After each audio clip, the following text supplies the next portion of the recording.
anyone can start, but how that person finishes is most important.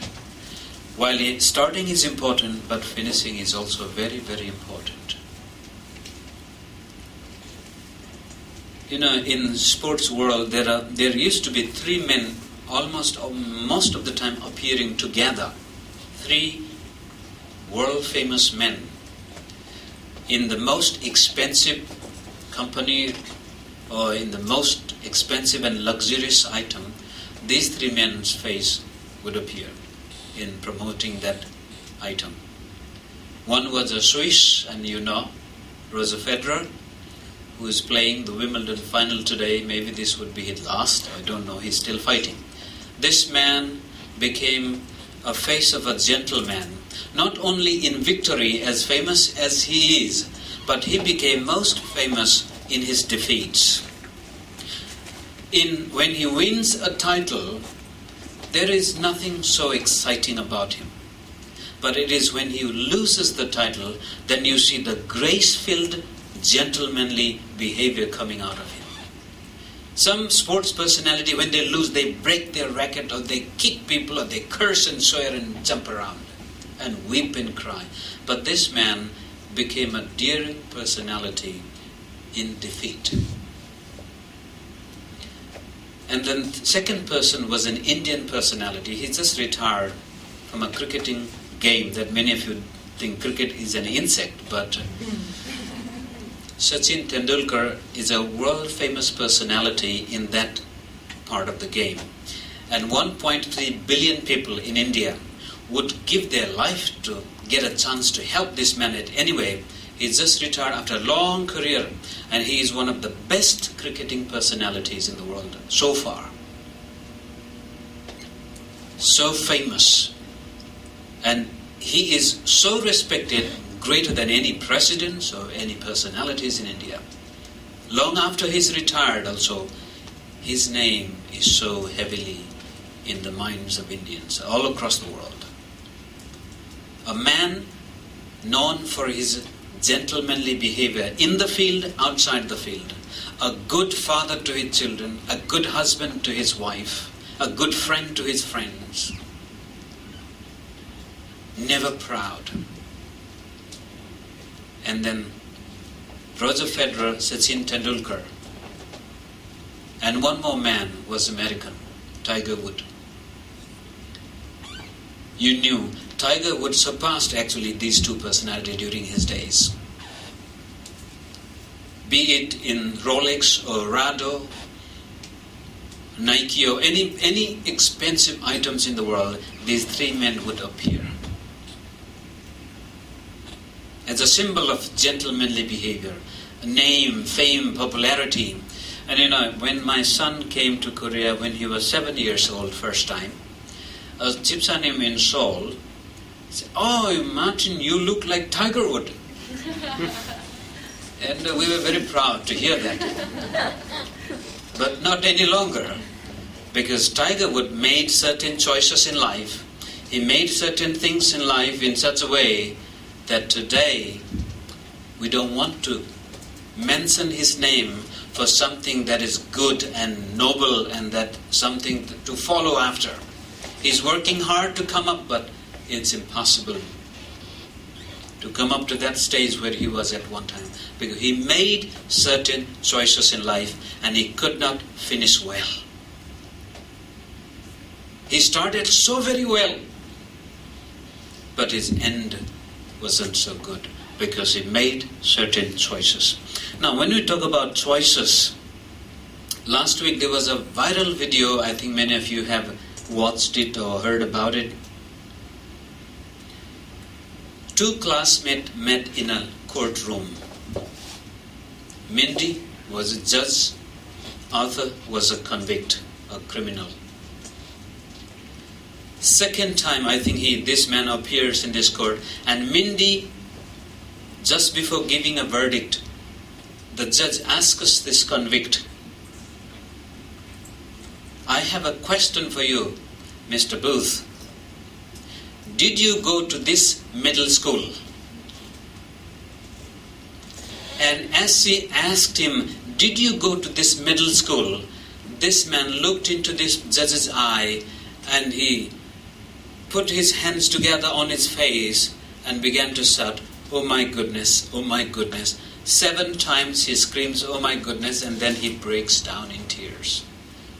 And the judge looks at the audience in the courtroom and says, "This was the best classmate or best student I had.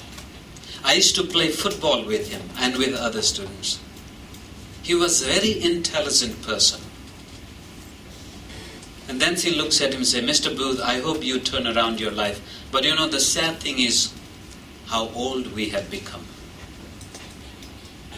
Certain choices Arthur Booth made, maybe one time a drink, or another time a sniff of a drug, and that led him into this downward path, and where he became a burglar and all kind of crimes. He couldn't hold any job, he couldn't maintain his family. Now almost 50 years old, multiple crime convictions because of the choices he made.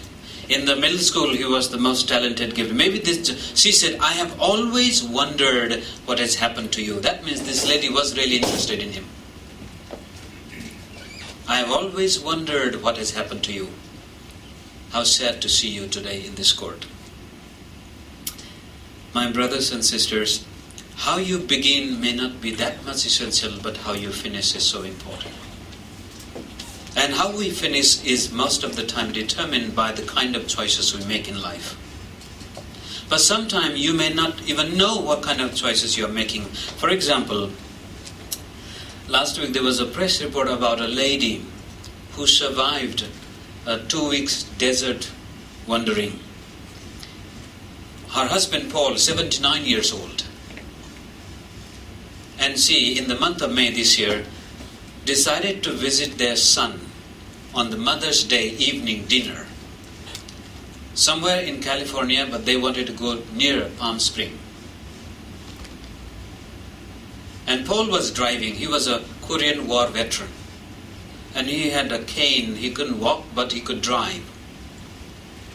But sometimes in the process of going towards the known directions, he made one wrong turn, kept driving and found himself in the middle of the Southern California desert.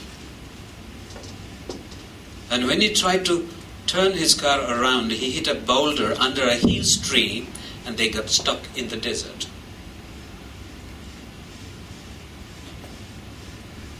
Two weeks of relentless search and rescue effort went in vain.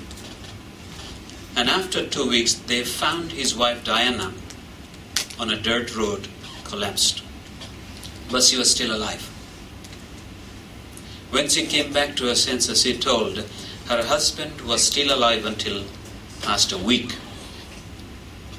But then she knew he was about to die. And she says, "Paul, don't blame yourself. Everyone makes mistake. Everyone takes a wrong turn in life. Don't blame yourself." Whole time he was blaming, "Why did I turn left? Why did I turn left? Why did I not go right?" She comforts a dying husband of 29 years. Everyone takes a wrong turn. Everyone makes a mistake. But sadly for Paul, that was the last wrong turn. He didn't know he made a wrong turn. Some of you, I don't know whether you know whether your direction is towards the right path or not. Because unless and until you have God in your life, you are not going to know whether the turn you are taking is right or wrong. The biggest choice or the greatest turn in life is when you decide to turn to Christ. The greatest choice in your life you will have is to give your heart to Christ and say yes to Him. And once you have Christ in your life, then He will tell you whether this turn is wrong or right. And you will come to know whether the direction you are headed towards is wrong or right. So in that line, I want you to focus on this man Nehemiah that we've been focusing for the last several weeks. Nehemiah took a turn. Nehemiah made a decision while he was in Persia. And that decision was to follow God. And when he decided to follow God, God began to speak to him. And he said, I will go back to Jerusalem. I will build the wall of Jerusalem. I will rebuild the dignity of my nation. And he comes to Jerusalem. He began the work, and work went on.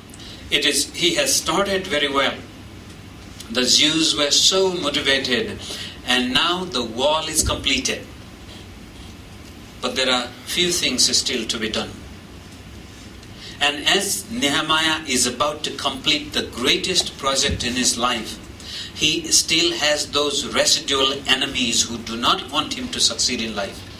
There are people who are trying to destroy his reputation, his fame. They are somehow still struggling to stop him from completing the project in his life. So that is when in chapter 6 we see some principles in life from Nehemiah's life, how to finish well in life, how not to give up halfway through, how not to take a wrong turn, how not to go downward hill, but to continue to go upward to the place where God has called us.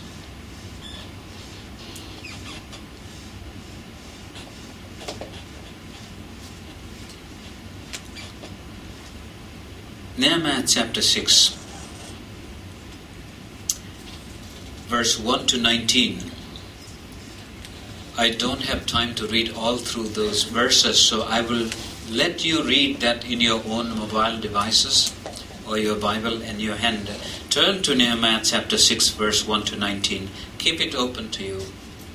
But in that chapter, we see how Nehemiah has now almost completed the wall, but the enemies are so able to infiltrate the Jews in Jerusalem. They have a well-maintained network in which they want to see the downfall of Nehemiah. They have marital relationship, they have marriage alliances with Jews in Jerusalem, they have political alliances, they have economic alliances, and somehow the enemies who do not want Nehemiah to succeed in his life have very well-maintained connection with the people inside Jerusalem. So they know exactly what Nehemiah is doing and what he is thinking. When is he going to complete? And having done all these things, this is one last moment they have come. And they have tried to destroy Nehemiah's purpose in life. So the first thing I say, Nehemiah refuses to go down to friendly compromises. He refuses the friendly compromises in life. He says no to friendly compromises. The compromises that have the possibility of diverting him from his purpose.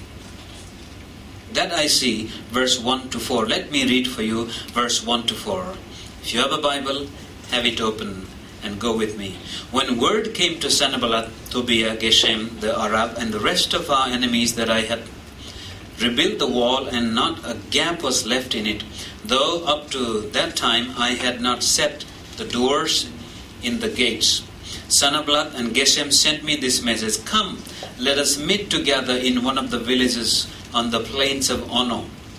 But they were scheming to harm me, so I sent messengers to them with this reply, "I am carrying on a great project and I cannot go down. Why should the work stop while I leave it and go down to you?" 4 times they sent me the same message, and each time I gave them the same answer. Nehemiah was approached by the enemies who do not want him to be successful, who don't want him to complete the project, in a friendly gesture of invitation, saying, "Come, let's have some chat. So let's spend some time together in this village." And Nehemiah responds, they say, "I have a great project and I cannot stop this project, and I cannot come down to you. The language is so metaphorical and beautifully. I cannot go down. I cannot leave this great project here and go down to compromise with you. You are my enemies. I know you have no good intention with me, but still you're trying to trap me through these friendly gestures and telling me to come and spend time with you.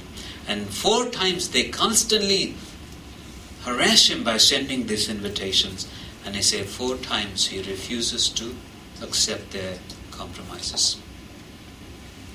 Now it may sound very innocent, or sometimes it may sound very harsh and narrow-minded for us. Oh, how can you refuse such an invitation? Oh, that would be a very good chance to reach out to them, to convert them back into Judaism or something like that. But Nehemiah knows that if he gives in to their temptations of compromises, then his purpose is going to struggle. He is going down. But he said, I refuse to go down. Because these people had maintained the control over Jews by such compromises. For 100 years, every time they wanted to build a wall, every time the Jews wanted to build a city, these neighbors who hated Jews, who hated God, would come with these friendly compromises. They'll give their daughters to them for marriage, and they'll take their daughters for their sons to be married. So they had built these alliances. The Jews were not supposed to intermarry, but because they had this kind of influence over the Jews had given into these compromises. And these 3 people, they knew that if they can make Nehemiah make the same mistake, then they would have absolute control over Judaism and the Jerusalem as well. Because the Jews made such small compromises, the peer pressure, the desire to be conformed with the rest of the group, put them in bondage for 100 years. They were living in disgrace. They were living in poverty. They had no national identity. No one respected them. And all these 3 people, Sanballat, Tobiah, and the Geshem, the Arab, they always dominated the Jews. So Jews had to do whatever these people told them to do. So in other words, when you are living a life of compromise, you are in a weak position in your life. You are a weak person. The weaker person lives out of compromises, but a stronger person lives out of command. It may sound harsh to you, but that is the reality. If you're a weak person, you will have to make compromises. Otherwise, you cannot survive. Talk about today's politics. Why Iran wants to have a nuclear weapon? Why North Korea is so determined to have a nuclear weapon? Somehow these dangerous weapons give them the sense of power or strength, so that they can negotiate with equal footing. If not, then they have to accept whatever the stronger party tells them to accept. So a person who lives with compromises is living in a weak position. If you're a spiritually weak person, you are in danger of compromising your Christian convictions.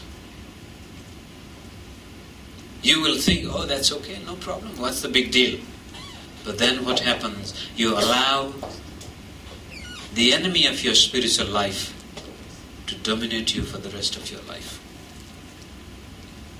But if you're a person of strength, if you're a spiritually strong person, you will live out of command. You will have self-respect. You will have self-dignity. You will be convicted by the power and the truth of God's word. And you will, even if you have to die, you will die at your own decision. For example, about 24 years old Egyptian widow was interviewed last week. A few months ago, 21 Egyptians were killed by the Islamic State in Libya because they were Christians. And one of the men had a young family. And the wife said, when the news first came that my husband along with others is in ISIS's hand and they were about to be killed, and then the news came they were killed, she said, I was so worried what happened to him just before he died. Did he keep his faith or did he deny Jesus?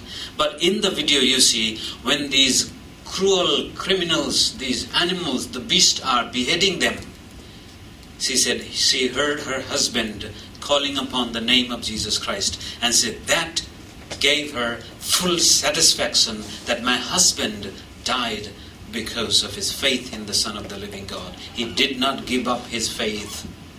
His life was cut short in this world in a young age, but this man did not compromise. He did not negotiate with his killers and escape.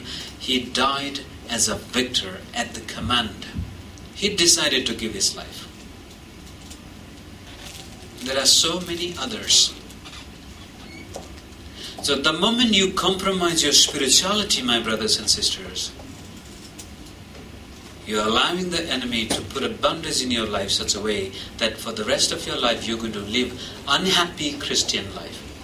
Now there was a survey done about Christians who are miserable. Okay, miserable Christians. And the finding was these miserable Christians had difficulty in saying no. They could not say no to compromises, to temptations, to challenges in life that are supposed to be denied. They could not say no. They easily gave in. And then the rest of their life, they were always unhappy. They could not enjoy the joy of salvation. So Nehemiah knew his God very well. Nehemiah knew who he was and what he was doing. He had a great purpose in his hand. And he says, I will not go down to you. I have an upward purpose. I am going up, not down. He refuses to these friendly compromises to fulfill the call of God that he had. Secondly, these enemies, when they failed in their compromises, then they began to threaten him. And yet he says no to intimidating threats as well. They threatened him. What happens? Compromise is given to the people who are weaker by the stronger. But then they think that, oh, this Nehemiah is challenging us. He refuses our terms. So now they think that they are equal now, so they can threaten. Threat comes when you are equal with one another. When the person knows it cannot overpower, but at the same time doesn't know what will happen, so they begin to threaten you. How did they threaten? Let me read from 5 to 9.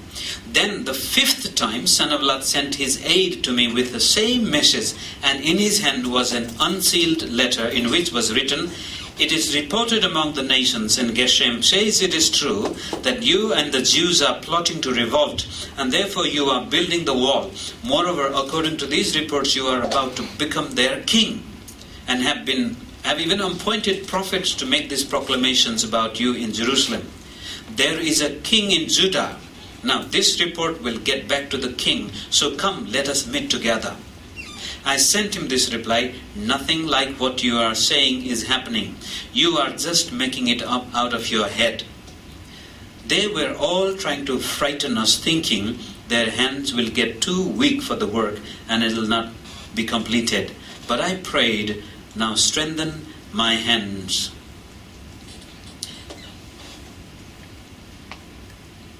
When Nehemiah refuses their friendly compromises, now they are threatening him. Oh, you are trying to be a king. You are trying to revolt. We're going to tell the king in Persia, and once he knows that you are trying to rebel and set up a new kingdom, he will destroy you. And they wanted to frighten them like this so that they would stop building. The moment you decide to be faithful to Jesus, the enemy will throw a persecution of any kind possible. I'm not so sure your experience, but I have had, and I continue to have. The moment I take up a decision to follow Christ, I will be harassed or attacked or threatened by the enemy in one way or the other.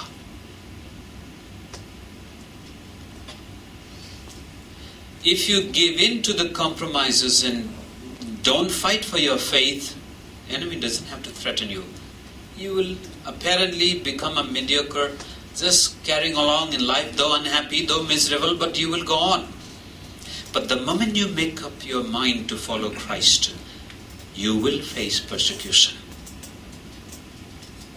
That's when Paul said, anyone who desires to live a godly life will face persecution.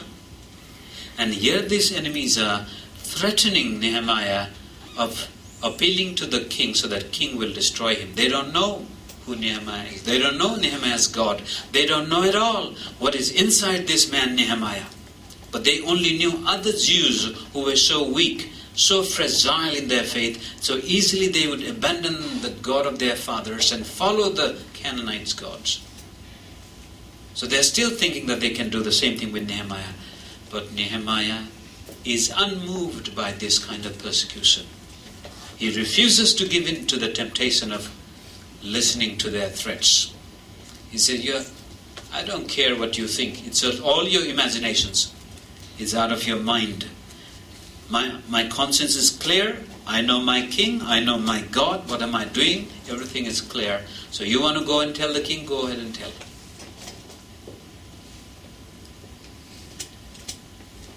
When you face persecution, maybe sometime the enemy will throw at you a terrible sickness. Sometime the enemy will throw at you a loss of a job, a loss of a family member, or some kind of a physical affliction or spiritual afflictions or social afflictions.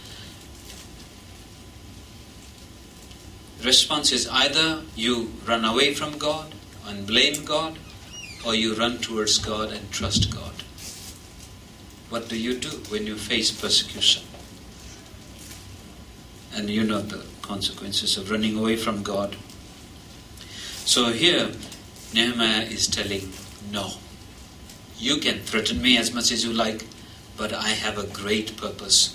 I have a job to finish. I have a mission to accomplish. I want to finish what I have begun.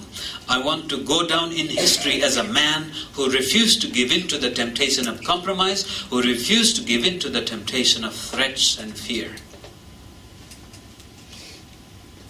Fear of future is very, very real.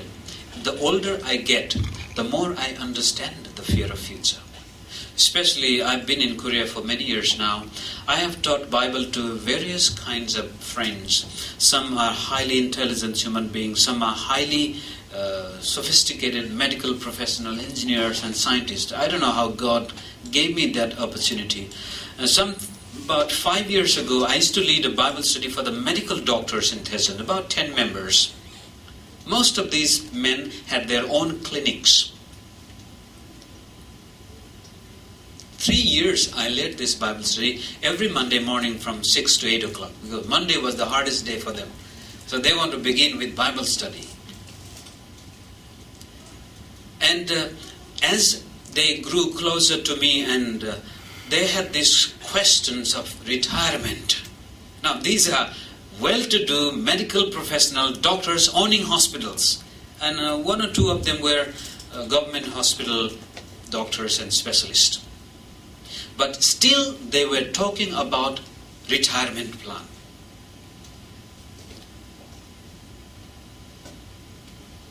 And out of that discussions, one was a heart specialist in a bone hospital in Sintanze. And the other man he had his own clinic right here in Dunsan. Two of them said, let us not fear future. Let us trust God. And today, one of them, the one who had a clinic, he sold his clinic and is serving some kind of a mission hospital in Seoul. And the other man resigned from that job, went to Uganda as a missionary today. And they are doing a wonderful work. But the rest of the other doctors, I don't know where they are. Fear of future can paralyze us. Some of you are young. You may be fearing, so you may have a different fear. enemy, Satan, uses these things to intimidate you, to somehow divert you from the call and the path that God has placed before you. Nehemiah refuses such fear. He has legitimate fear. Suppose these people go to Persia, the king decides that, oh, I trusted Nehemiah and now he's rebelling against me. His future is in a serious danger. But he does not respond to these enemies and he says, it's out of all your mind and you go and do what you want to do. Peter said in 1 Peter 5:8, your enemy Satan is like a roaring lion looking for someone to devour and to destroy. He has a business to discourage you, to destroy your life, to make you quit in life. But then James 4:7 says, resist the devil and he'll flee from you. You need to stand your ground and devil will flee. Finally, quickly, my time is running out. If the compromise don't work, if the threats are not working, now they are in a really weak position. Nehemiah is in a stronger position. And they resort to plotting. They resort to conspiracy. They plotted to destroy Nehemiah by using political and religious hypocrisy. How did they do? Let me read from 10 to 14. They began to plot. And a weaker person plots against a stronger person because they cannot fight, they cannot threaten. So here they are now plotting against Nehemiah. How? One day I went to the house of Shemaiah, son of Delaiah, the son of Mehetabal, very difficult, who was sat at his home. He was in the home actually. Somehow Nehemiah goes to meet him. He said, let us meet in the house of God inside the temple and let us close the temple doors because men are coming to kill you. By night they are coming to kill you. But I said, should a man like me run away? Or should someone like me go into the temple to save his life? I will not go. I realized that God had not sent him, but that he had prophesied against me because Tobiah and Sanballat had hired him. He had been hired to intimidate me so that I would commit a sin by doing this. And then they would give me a bad name to discredit me. Remember Tobiah and Sanballat, my God, because of what they have done. Remember also the prophet Noadiah and how she and the rest of the prophet have been trying to intimidate me. They were trying to discredit Nehemiah's name in such a way that he would go into the temple. Now, for a Jew, if he is not a priest, going into the temple itself is a grave sin. Secondly, they want him to run away from his responsibility and hide inside the temple like a coward. So either way, he would first be sinning against God and breaking the commandments, and then in the eyes of the people he will look like a coward. And most of all, they wanted to kill him there. The enemy's plot, in our language, temptations, deception. It'll come to us, my friend, in such a way that we may not even realize that this is a temptation from Satan. This is a deception from Satan. We may take it as if God is doing this for me, or God has shown me this way I should take. But enemy sometimes comes like an angel of light, according to Paul. He pretends as if he's coming on behalf of God.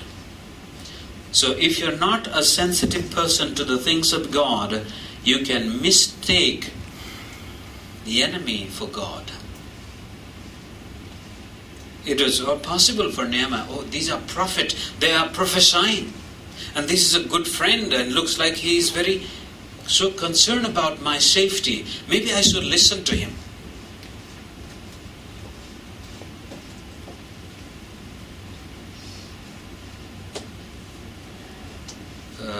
When we face challenges like this, like compromises in a friend, so your friend invites you, they want you to have a drink. What do you do? When you have a boss who knows that you're a Christian and now he threatens to fire you from your job, what do you do? And then you come in situations of life where you don't know whether this is from God or from enemy. Looks okay in your eyes. What do you do? How did Nehemiah overcome this? How does he know that he should say no to friendly compromises? How does he know that he should not be afraid of the empty threats? How does he know that this prophet is a false prophet? How does he know that these people are trying to kill him? How did he know that?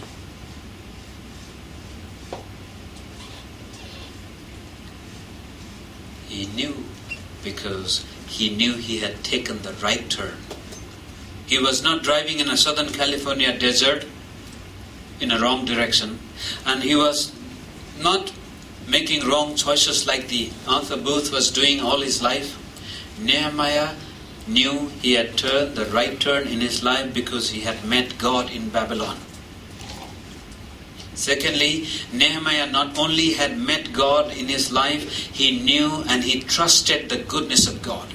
Nehemiah had experienced God's miraculous work in his life. He says, the hand of God was on me, the favor of God was on me, and therefore nothing could intimidate Nehemiah. So he knew God in his life. He trusted the goodness of God. No matter what happens, God will come through in my life. And thirdly, he could detect the wickedness in the eyes of the enemy because he continued relationship with God. He had a continued devotional life with God where God used to speak to Nehemiah. He had a communion with God on a daily basis. Right here in the passage you see, when he talks about, he said, "Oh God, help me. Oh God, strengthen my hand. Oh God, take care of my enemies." He has a constant communion with God. And because of his constant communion with God, he was able to detect the enemy's schemes of compromise, threats, and plots. But in the same way, my friends, if you know God in your life, you know you have taken the right turn. And also you know that even though you are on the right path, you have a great project in your hand, you know the temptations of compromise and threats and plots will come. Then how do you overcome? Because you trust in the goodness of God. Because you have a constant communion with the Holy Spirit, He will give you wisdom. He will give you the wisdom to say no to compromises. He'll give you the wisdom to say no to the threats. And He will even reveal the plots that are against you. That's what the Bible says. When the Holy Spirit comes upon you, you will receive power and then you will become my witnesses. Christians are men and women who have a sixth sense. Are you listening to me?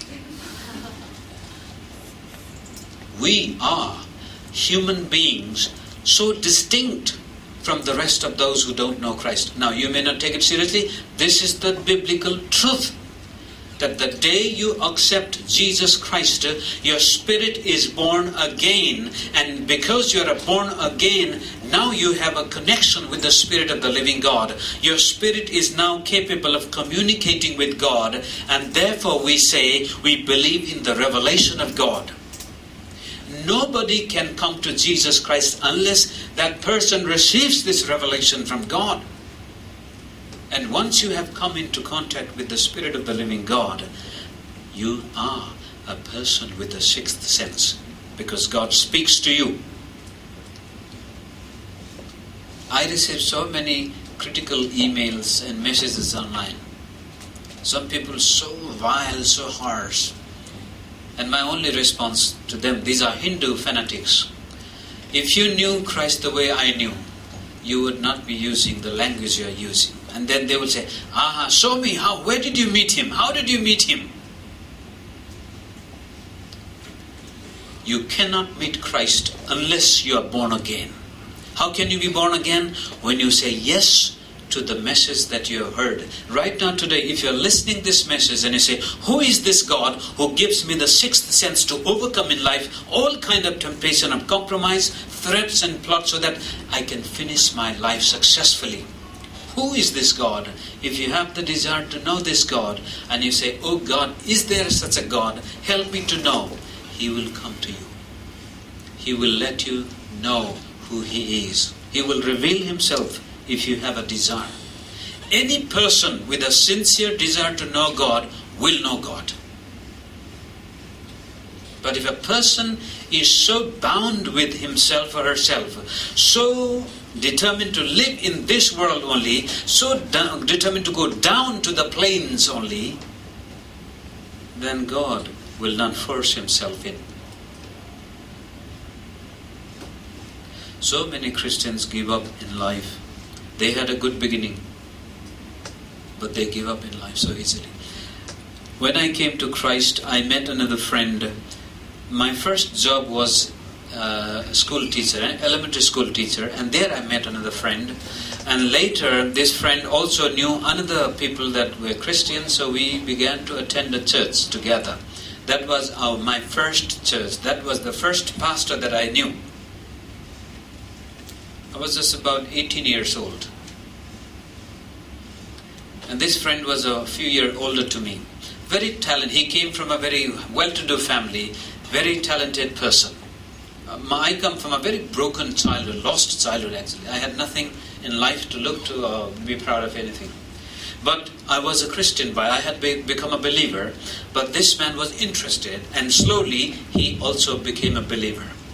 And I'm talking about the interior parts of Nepal where we had never met any foreigners.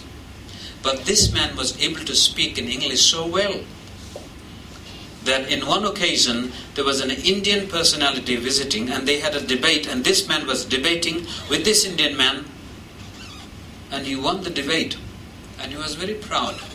He had memorized Oxford English Dictionary. Can you imagine?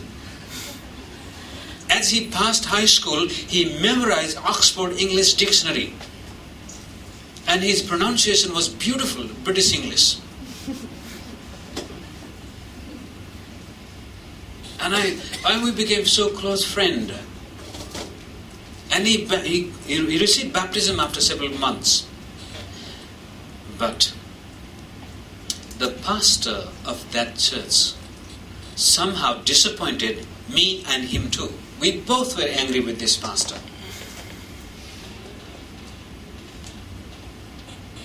And eventually I was fired from the school. I was expelled because I began to share the gospel, and they accused me of preaching Christianity. So I had to choose either to go to jail or to run away from and leave the school. And I moved on to India. Later I found out that this promising man, a great possibility of becoming a great minister for God's kingdom in Nepal, became so angry with this pastor, so bitter with this pastor, he abandoned his faith. And the church was a little hut. Next to the church he built his own house. And he built a house in such a way, he has a first floor, and the second floor there was a round balcony. And every time they have worship service in the church, he will be doing all this Hindu shamanistic worship, ringing the bells all around the house, shouting and repeating all the Hindu mantras. He became so bitter. And about 7-8 years later, I visited back to that village and I went to meet this man, and he was so angry. He was so different. "Oh, brother, you are also delusional. You know, our religion is better." And I said, no, I have not come here to defend your religion or my religion. I have come here to meet you as my friend. I saw, we were just few years difference. I saw this man unhappy. Looked like a middle-aged man those days. I'm talking about somewhere 96 or 97. He had married a girl from his village, and I think he had a daughter or a son there. A savvy life. When we were together, he was a promising person. He met an American missionary, young and beautiful lady, and he was thinking of dating her. But because he became so bitter, he abandoned and he just stopped English altogether. And he began to study Sanskrit and Vedas and all Hindu scriptures. Gone. And here I am today before you, coming from the so dark places in Nepal, having no possibility. He was a man who memorized whole Oxford Dictionary. I didn't even know how to say my name in English.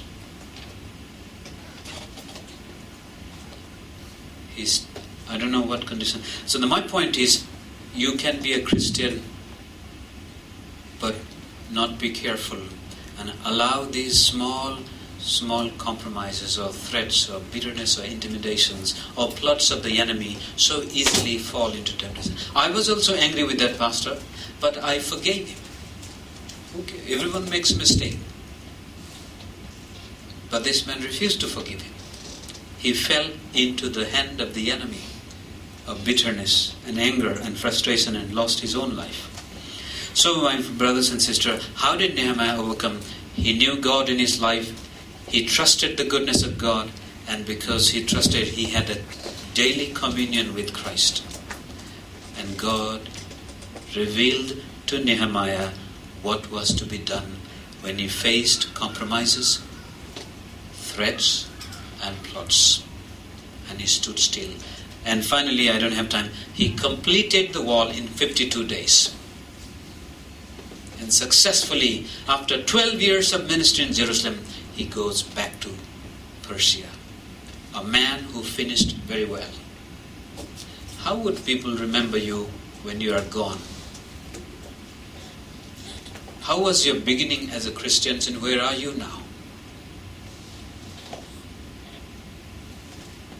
Would you look up to the hills, or are you going down?